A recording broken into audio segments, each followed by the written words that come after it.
नमस्कार दोस्तों, स्वागत है हमारे YouTube चैनल जन भक्ति में। आज हम आपको बताने जा रहे हैं संकट चौथ व्रत की एक अनोखी और प्रेरक पौराणिक कथा। ये कथा सिर्फ श्रद्धा और आस्था का प्रतीक नहीं है, बल्कि यह सिखाती है कि पूजा का क्या महत्व है।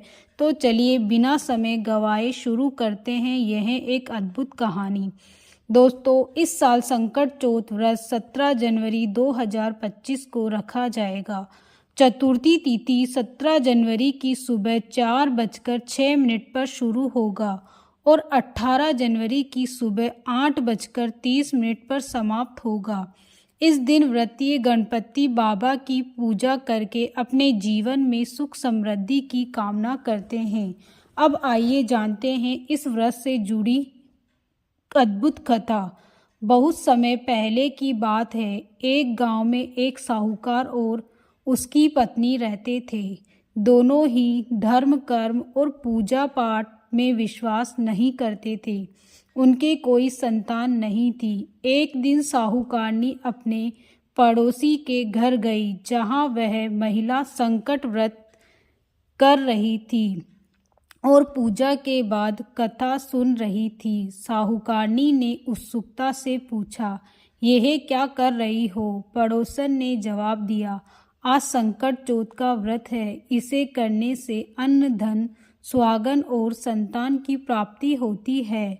साहूकारनी को यह सुनकर उम्मीद की किरण दिखाई दी। उसने मन ही मन में ठान लिया, अगर मेरा गर्भ ठहर जाए तो मैं 1.25 सेर तिलकुट्टे बनाऊंगी और चौथ व्रत करूंगी।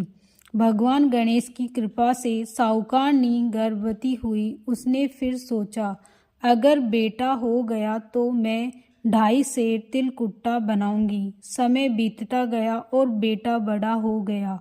धीरे धीरे बेटे का विवाह भी तय हो गया, लेकिन साहूकारनी ने अपने व्रत की मन्नत पूरी नहीं की। विवाह के दिन चौथ माता नाराज हो गई और वह फेरों के समय साहूकारनी का बेटा गायब हो गया।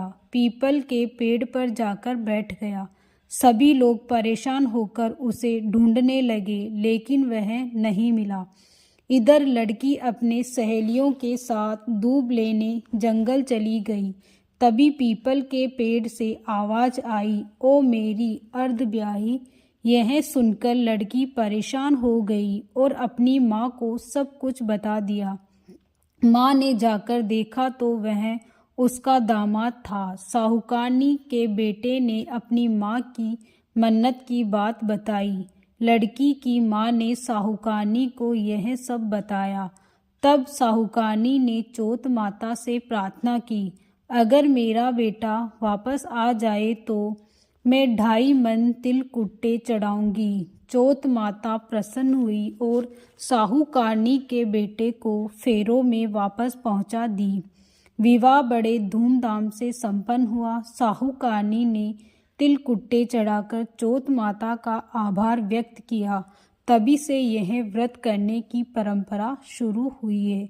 तो दोस्तों, ये थी संकट चौथ की प्रेरणादायक कथा। अगर आपको यह कहानी अच्छी लगी हो तो हमारे चैनल को सब्सक्राइब करें और वीडियो को लाइक करें। धन्यवाद।